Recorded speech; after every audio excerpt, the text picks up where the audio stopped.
Привет, дорогие друзья! Всем привет! С вами Макс, С вами Юля. и это диалог для тех, кто изучает русский язык. Диалог для студентов, для, не знаю, для всех, кто изучает русский язык. Вот так, да? Да. И мы сегодня поговорим с вами, друзья, о том, что и как едят люди в России. Какие привычки и традиции есть в том, как мы едим. Юль, Да. откуда у нас взялась эта идея? Давай, небольшое предисловие. Почему мы решили об этом поговорить? Потому что мы сейчас в Аргентине, и мы знакомимся с тем, как и что люди едят в Аргентине, и это дает нам почву для размышлений. Подумать и обсудить, а как же в России у нас это устроено. Например, мы недавно останавливались в отеле, и у завтрака, который отель предлагал, был высокий рейтинг, было написано «потрясающий завтрак». Да. Мы такие, берем. Ура, там вкусный завтрак, вау, классно. Отель в Аргентине, да, вкусный завтрак. И нас удивило то, что потрясающий завтрак состоял из хлеба. Да, хлеб, это просто такое ощущение, что багет, порезанный вот так, и, как сказать, типа поджаренный, такой, типа как типа тост. Да. Но не тост, а как сухарик скорее. Ну да, и варенье к этому, варенье и масло, да. Масло и варенье. Да. Ну и медиалуна. Медиалунас, да, это как местные такие... Маленькие круассанчики. Сладкие. Да. И мы подумали о том, что, возможно, в отеле завтрак просто не очень потрясающий. Да. Но потом мы, в общем-то, увидели, что и в кафе люди тоже заказывают, как правило, тост, масло и варенье. И кофе. И медиалунас иногда. Да. То есть это просто принято, да. Есть на завтрак. Это такой завтрак, да.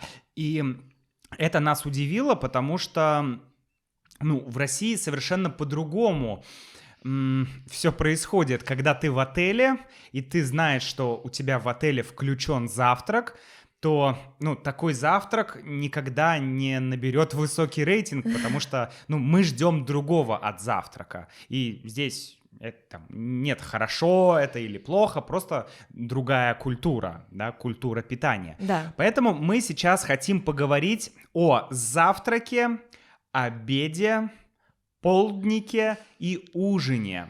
Когда мы едим и что мы едим в это время, да, Юля? Да.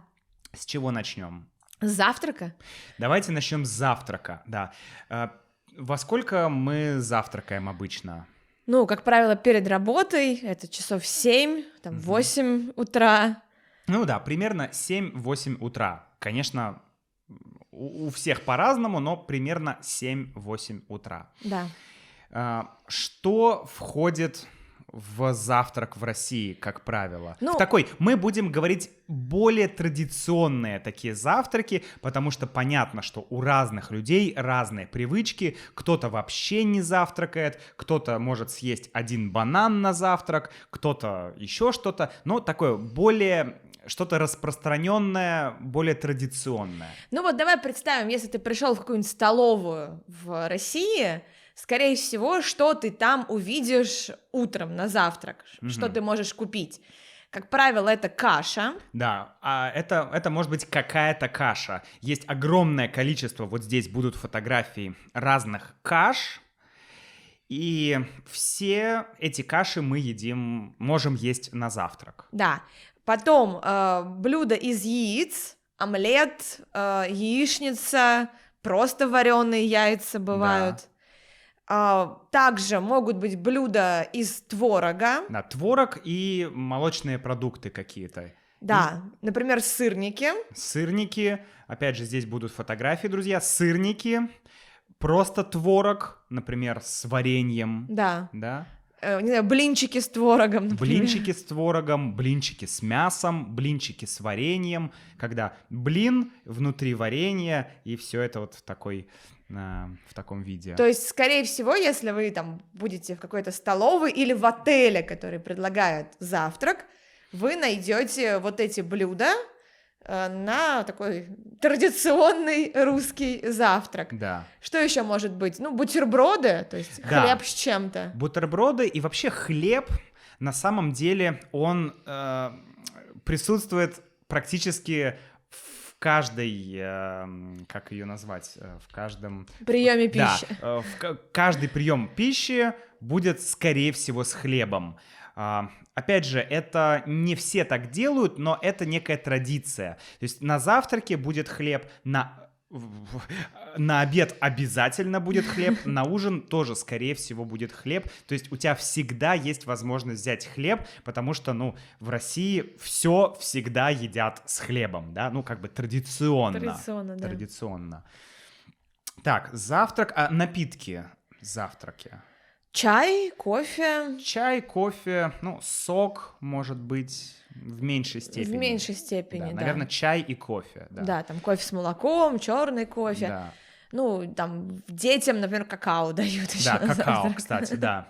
Чай, кофе, какао. Чай — самый популярный напиток. Кофе на втором, наверное, месте. Ну, Да. какао обычно для детей. Да. Хорошо, движемся дальше. Следующее — это обед. Во сколько мы обедаем? Наверное, с 12, да, обеды начинаются. То есть, если мы там берем опять-таки кафе, и они предлагают меню на обед, это будет с 12 часов, там в 12, в час, в 2 часа дня. С 12 до 2. Примерно вот какое-то среднее время обеда, да. Иногда в 3, но это уже, наверное, поздно. Да. Хотя, опять же, есть разные варианты, но с 12 до 2 часов это время обеда. Да. Что у нас на обед, Юля? У нас есть концепция первое, второе, третье, что называется. Да, это правда. У нас есть концепция первого блюда, второго блюда и, ну, третье обычно мы не говорим, да? Ну, мы говорим, но обычно третье... Это что-то, ну, может быть, компот. Это что-то дополнительное, Дополнительное. да. Что мы едим как первое блюдо? Супы. В России очень популярны разные супы. Например, борщ, солянка, куриный суп, рассольник, харчо, щи. Да, какие-то из этих супов пришли к нам из других стран, других регионов, да, и стали уже национальными блюдами. Например, харчо, да, или борщ, потому что, ну, в России борщ считают традиционным русским, не знаю, традиционным русским блюдом, да, потому что борщ и суп всегда идет тоже такая полемика. Борщ — это суп или борщ — это не суп? Да, но вообще борщ украинский. Да, вот, но вообще, ну, то есть, да, считается, что борщ все-таки это украинская кухня, и он, скорее всего, оттуда пришел в Россию, и на Украине борщ другой, он там вкуснее, будем честны, вот, чем в России, но в России это уже тоже часть национальной кухни, поэтому, да. Так, супы, да? Да, это первое. Второе... Вторые блюда обычно состоят из 2 частей, да? Да, из какого-то мяса или рыбы и гарнира. Гарниром могут быть гречка, овощи, какие-нибудь макароны, рис. Да, картошка. Да. Это все варианты гарнира. Гарнир. И как основное блюдо это что-то из мяса, из рыбы, из грибов, да? Ну да. Наверное, так. Преимущественно так. Еще салаты тоже едят на обед. Обязательно. Как правило, это небольшая порция салата. Да. Маленький салат. И вообще блюда небольшие. То есть суп небольшой, второе блюдо небольшое, салат небольшой, потому что подразумевается, что ты ешь это все. То есть просто поесть суп, ну, это странно. То есть что, просто суп, а А что еще? Ну, просто суп? То есть женщина в столовой или мужчина, они вас не поймут, если вы будете брать только суп. Это будет странно. Вот. Ну и хлеб тоже, да? Обязательно хлеб. Когда я ел суп без хлеба, бабушка мне всегда говорила: ты что ешь суп без хлеба, Максим? Ты что, возьми хлеб. Ты как? Нет, ты не будешь хлеб, ты что? Ну, я обычно ем на обед все без хлеба, но действительно в столовых всегда стоит какая-то емкость, где можно взять кусок там черного хлеба или белого хлеба.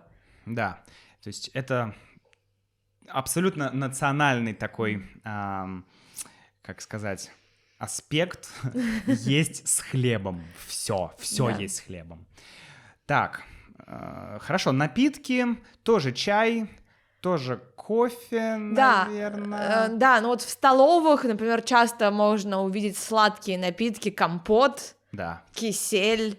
Компот, кисель и морс. Морс, да. Да. Морс — это ягоды и сахар. Кисель — это ягоды, сахар и крахмал. Компот — это обычно фрукты и...